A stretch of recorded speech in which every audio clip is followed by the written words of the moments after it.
This Torah class is brought to you by TorahAnytime.com. In fact, I was asked to dedicate tonight's share by somebody, and although I don't normally like to do these things, he asked me to do it. He wanted to dedicate it to the yeshiva and the continuation of the shiurim because he enjoys them so much, and especially learning tonight's inyan is something very much that he wanted to be a part of. So, Be'ez Hashem Rabbi Sai, I'd like to give you a perspective into something very, very important, possibly the most important thing that you'll ever do in your entire life, something which occupies a lot of our day, and Be'ez Hashem, wherever you'll go and whatever you do, this will hopefully follow you, because the chashivas, the importance of what we're going to discuss tonight, is hopefully something that will carry with you for the rest of your lives until the day that you die. There's Yerushalmi in Chagiga. Perek Aleph, Halacha Zayin, Yerushalmi says as follows: HaKadosh Baruch Hu is mevata. HaKadosh Baruch Hu, so to speak, doesn't bother him, gives up on, sort of, goes past the big three. We've mentioned this previously. Avodah Zarah, pretty bad. Gilui Arayos, pretty bad. Shvichas Damim, pretty bad. But HaKadosh Baruch Hu is mevata on them. You do it, HaKadosh Baruch Hu, avad chas v'shalom, a person is going to get punished and it's terrible. But HaKadosh Baruch Hu is mevata.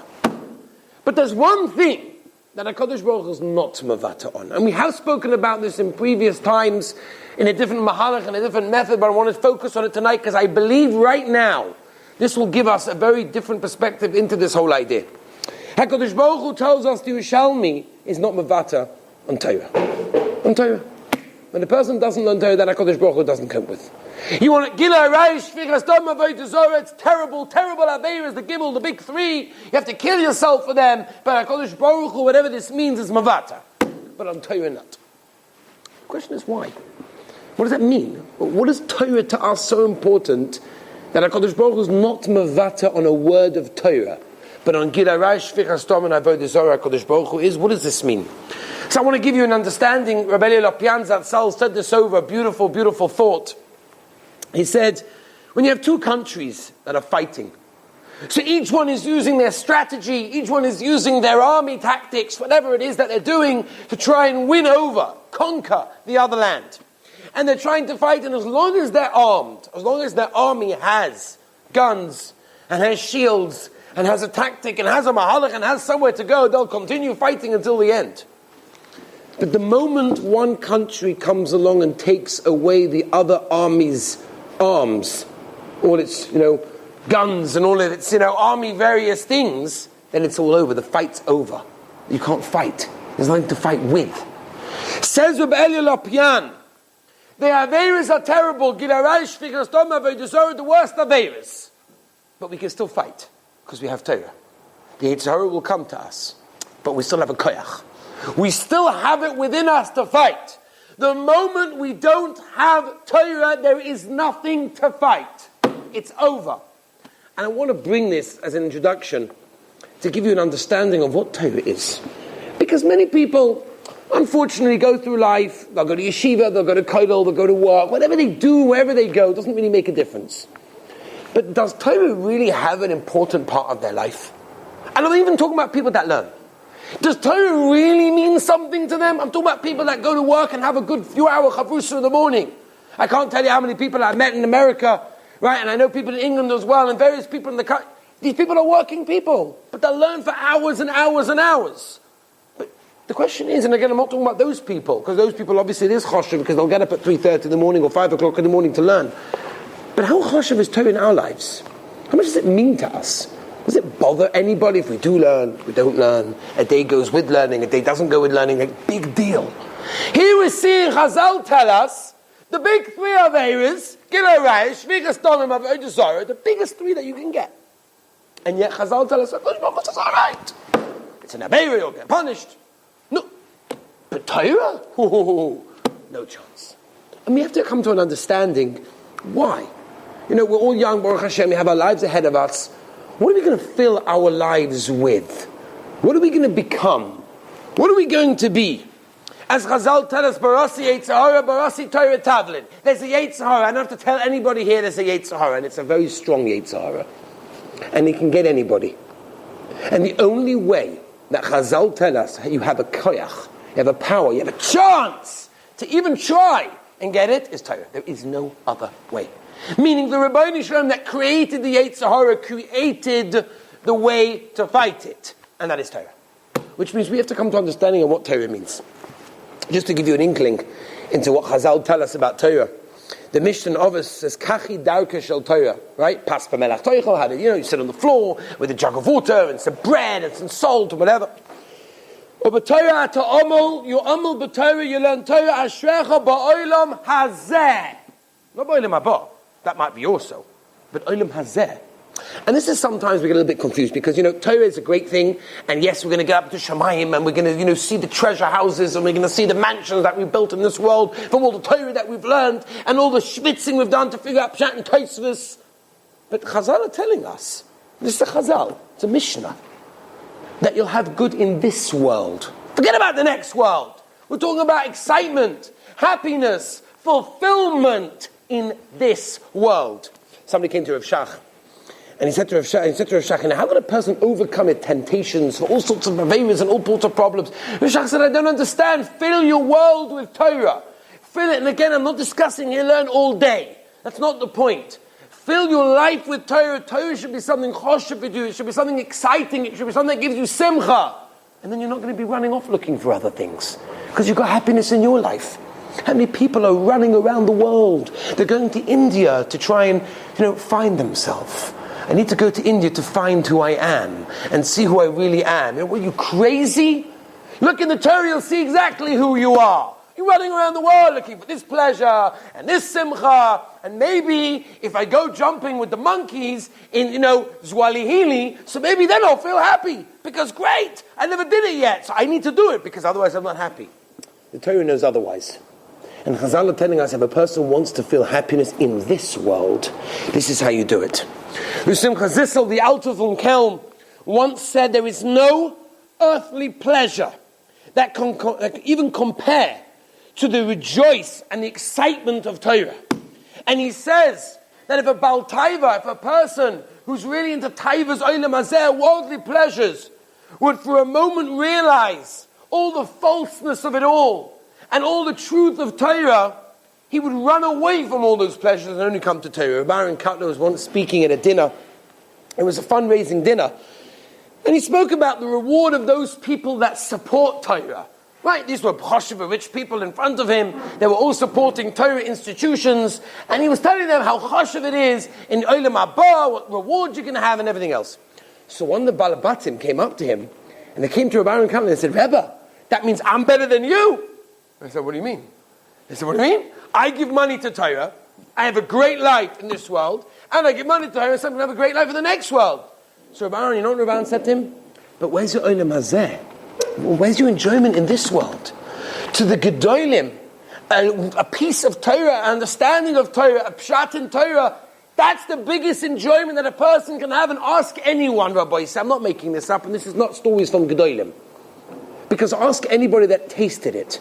Ask anybody that tasted the sweetness of understanding a pshat in a Gemara, understanding how a halacha comes from Chazal and Paskin la halacha and Shulchan Aruch, understanding a Mishnah, the sweetness, the understanding of Das, the Rebbeinu Shalom, the Rebbeinu Shalom's Das. The sweetness can't compare to anything in the world. Rabbi Bear once said over something that stuck in his mind when he was a young child.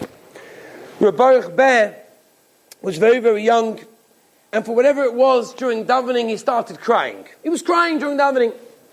So he overheard, at that moment, that his parents in the other room were discussing, why is our little child crying? Is everything okay with him? Maybe he's missing something. Maybe there's something wrong in his life that we don't know about. Maybe something happening in school. What's going on? So his father, he remembers this. He was a young child. I'm not sure the age, but he was a young child. He remembers his father telling over to his mother, no. Don't worry. He probably doesn't understand something in learning. He's probably stuck at a pshat somewhere, and he's crying to the Rebbeinu Shalom for help. Rabbi Bear said that when he was a young child, it stuck in his mind because that's the only thing his father understood. That's why he's crying. There can't be anything else that will get a person to cry if you don't understand Torah. Because if a person understands what Torah is, you understand what it does to you. Let me give you a little bit of an example. Let me give you some Maimei Chazal. Let's go a little bit around Shas. Let's take a tour of Shas and see what Chazal are telling us about Limud HaTorah. There's a Gemara in Baba Kama, Yud Zayin Amud Aleph. The Gemara tells us, Kol ha'oisik b'Torah or b'gemilas chasodim. If a person is oisik, a person is learning Torah and does chesed, oivav noiflom lefonav, all his enemies, all the people that are against him, just fall in front of him. There's a mission of it's mar b'Torah, mar b'chaim. That if a person learns more Torah, he's increasing his life. That might be in a literal sense of length, but also might be in a more geschmack, kind of enjoy life better. And we'll discuss this in a moment, what that means exactly. There's a Gemara in Eruvin, Daf Nun Daled Amud Aleph, where the Gemara says, "I'm a halach b'derech ve'enimo." You'll have someone who's on the journey and he's scared because there's a sakon, there's a danger, and he's got nobody with him to help him. Yasik b'Torah, because Torah is the only thing that can save a person. It saves a person. The Gemara in Brachos, Daf Ches Amud Aleph, Kol ha'oisik b'Torah, gemilas chasadim, a person is oisik in Torah. All his Averas out the window because he's oisik in Torah. Ma'yase, the Gemara in Sanhedrin, Sariches Amud Beis. Ma'yase odom yinatze mechevre shel Mashiach. What should a person do to stop himself, to prevent from being in this problem of mechevre shel Mashiach? At the end of days, we all know it's going to be a terrible time. There's going to be a war. We don't know what's going to happen. 11 seconds, 36 seconds, whatever it's going to be. We don't understand it. But how do you save yourself? Says the Gemara in Sanhedrin, Rabbi Yisai, Yasik b'Torah, Gemilas Chasadim. A lot about Chesed as well. But there's a lot about Torah. Gemara in Makkah, Daf Yudam Aleph. Talmud Shegoyla. What happens if a Talmud, someone in the yeshiva, someone learning, by mistake, killed someone? We know the din, you've got to go to the Ori Miklot. Says Chazal, Rabbi Megalin, Rabbi Imoy. You have to also take the Rebbe and bring him to Golus so he should teach his student. Why? He's not going to be able to live without his Rebbe, without him teaching him Torah. A person can't live. Gemara in Avodah Zarah, Daf Gimel Amud Beis. Nimshulu b'nei Odom kedoge hayom. People are compared to the fish in the sea. Loi melacham. Rabbi say Chazal. Ma dogim, just like fish, should be yam in the sea. Kivin sha'olim yaboshem yad mason. They go up to the ground, they go up to the dry land where there's no water. They'll die immediately. Af b'nei odom, so to a person. Kivin she poshim medivrei Torah. A person separates from Torah miyad mason. That might not be in a literal sense, but lemaisa, you're not living. People are living a life, but are they living a real life? I don't know. Are they enjoying life? I'm not sure. There's a Zoya v'chala porish v'mena from Torah ki porish min achayim. Someone goes away from Torah, he's going away from life. We have to understand that the entire world was created from Torah. The Zoya Kodesh brings, everybody knows this. Before the Rebbeinu Shalom created the world, what did HaKadosh Baruch Hu do? He looked at the Torah and created the world. That means the world is a creation based on Torah. The Torah is a blueprint of the world. That's how HaKadosh Baruch Hu created the world. All Torah, look at the first Rashi in Parshas Bereshis. Bereshis bara lekim. Bereshis bara lekim is bara b'shvil Torah. HaKadosh Baruch Hu created the entire world for Torah. There's a Gemara in Shabbos Peiches, we mentioned it this morning, that if a person's makabel the Torah, alright, but if not, Shab take Kivosa, you'll die in that place. Because Torah is what gives a person life.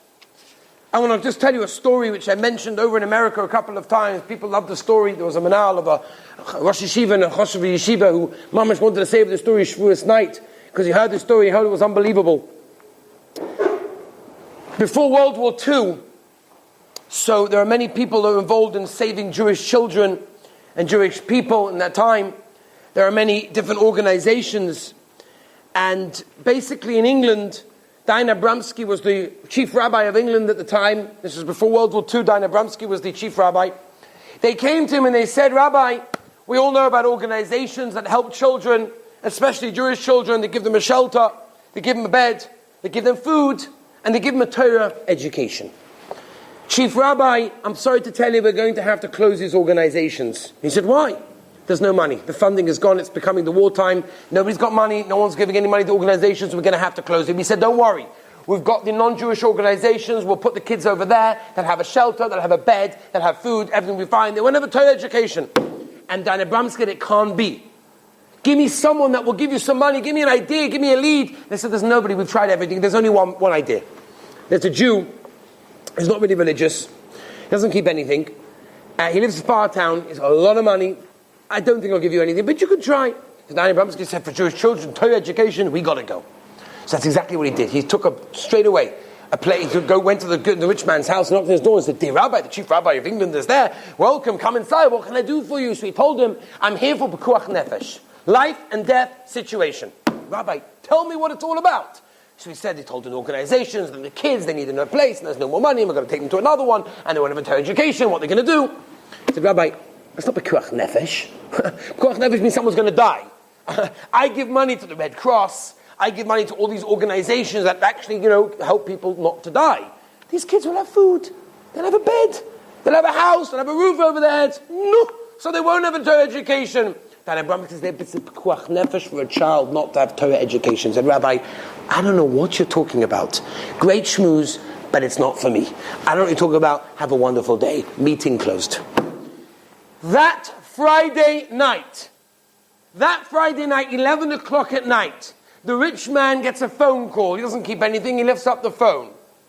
Hello, this is Diana Abramsky here. It's Friday night. It's Shabbos. I'm calling you to tell you how we have to have money for these Jewish children. This is Pekuach Nefesh, and I'm calling you on Shabbos. I'm not getting involved in the halacha and shaylas, mutter asa, that's not the point. But what do we see from there? That a Torah education isn't just a nice thing. Geschmack, you learn another Tosfos. Geschmack, you learn a little bit of Chumash, another Mishnah Berurah. No, it's a lifeline of a Yid. It's the only thing that gives a person life. And we have to appreciate that, but it goes more than that. As we start in the beginning, Torah doesn't just give you life, it also helps you not to fall. There's a Posek. It's very scary, this Posek. I don't know if anybody really chap the Posek in the Rashi, in Parshas Eikev. The Posek is Shomol Lechen, Pen Yifta Levavchem Besartem Vavadalem Acherim. Rashi says, the Tosek is talking about a person that's going to go off the derech, and he's going to go serve idols and serve other gods, and all sorts of terrible things will happen. Says Rashi, Vesartem, what does it mean he'll stray? What does it mean he goes off? What does he do? What happens? What's the beginning? What's the starting point? Says Rashi, Lifrosh min HaTorah. When a person separates himself from Torah, when a person distances himself from Torah, then automatically what's the next step? The next step is idol worship. True. The HaTorah is not going to come over to you and say, hey, worship idols. It doesn't work that way. He starts by getting you away from Torah. He's getting you away from Torah. Then that's what happens. That's exactly what Rashi says. And Rashi brings down David HaMelech, and David HaMelech says, if you don't allow me to be Oisik B'Torah, Korov, I'm going to do Avodah Zarah. Rabbi said this is David HaMelech. David HaMelech, one of the Malachim of Klal Yisrael. And yet David HaMelech says, if you don't allow me to learn Torah, that's it. Who knows what's going to be my next step, my next move, my next direction. That's what Torah is. Torah is the continuation of Klal Yisrael. Torah is choshev for our own lives and the continuation of our lives and our future generations. Rashi is telling us this is the trick.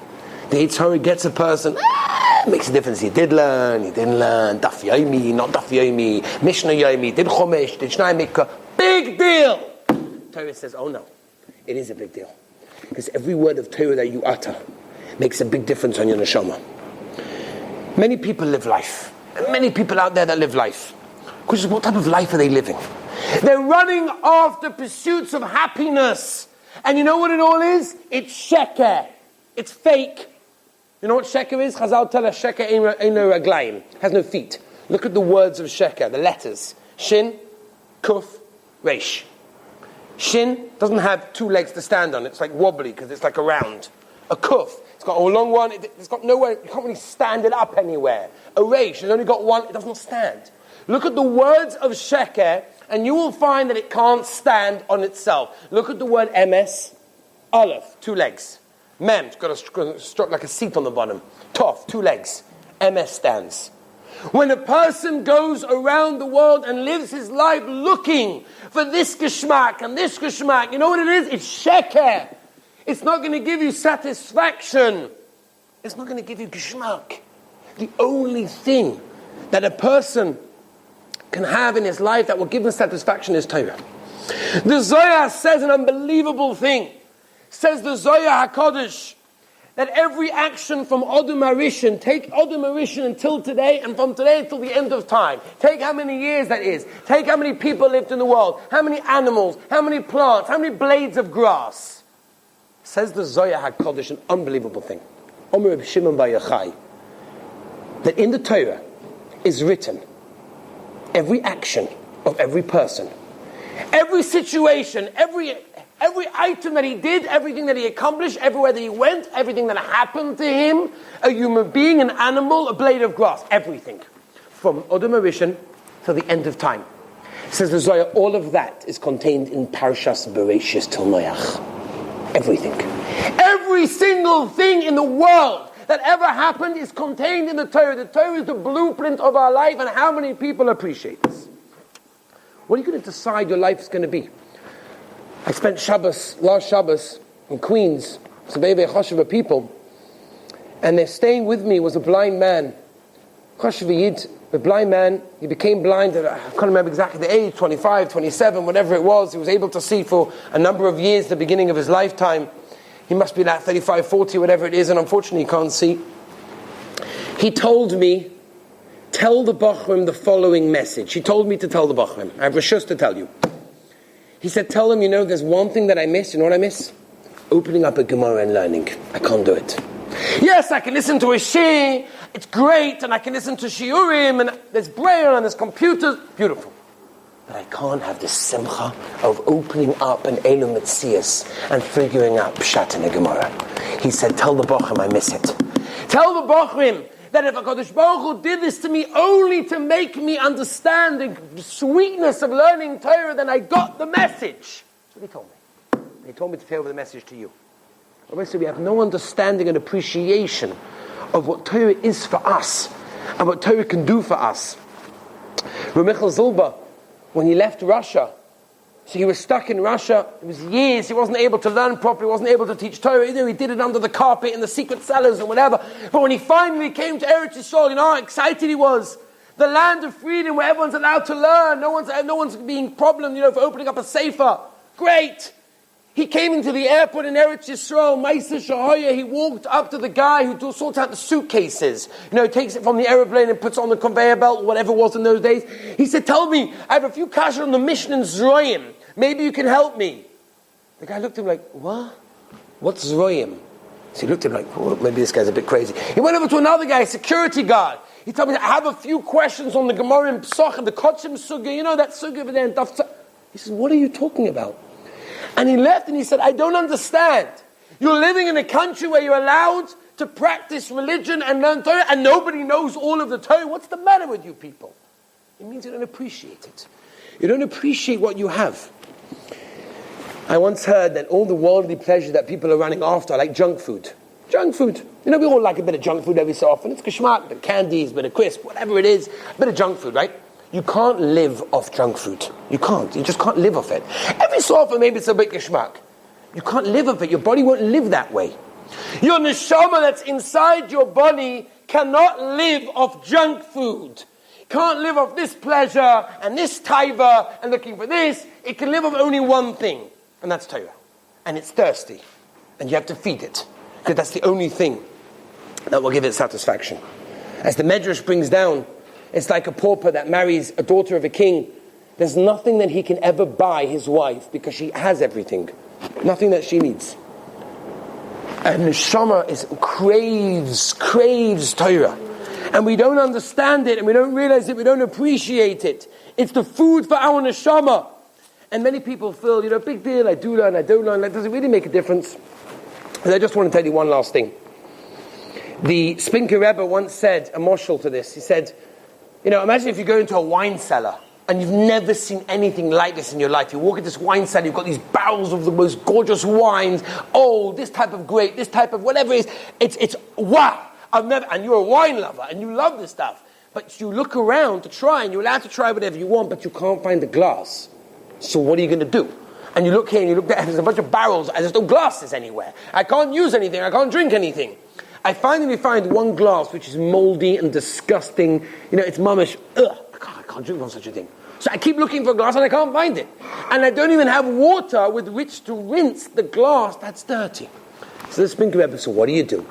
You take the dirty glass and you start filling it with wine, and you swish it around and do it a couple of times until eventually it becomes a bit clean, then you can drink from it. So the Spinker Rebbe, it's the same thing with ourselves. Many times we think, a bit of Torah, does it make a difference? We just did that Aveira, we had this thought, we looked over there, we said that Lashon Hara, we did that.